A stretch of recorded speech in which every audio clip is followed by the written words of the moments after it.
অনেক খারাপ লাগতেছে, বাট তারপরও হার জিত একটা খেলার অংশ, এটা মানতে হবে আমাদের। দুঃখজনকভাবে হারলে, আরও জিতলে খুশি হইতাম। যাক, টিমের জন্য অনেক বেস্ট অফ লাক। আবার পরের ম্যাচে ইনশাল্লাহ আবার কামব্যাক করবো। রাইডারদের এই ক্ষমতা আছে, রাইডাররা পারবে ইনশাল্লাহ।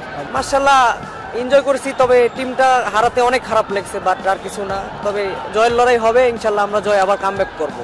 এবার শিরোপাটা আমাদের জন্য। শুকর আলহামদুলিল্লাহ, আল্লাহ তাআলা আমাকে তৌফিক দেওয়ার জন্য লাখ লক্ষ লক্ষ শুকরিয়া আল্লাহর কাছে।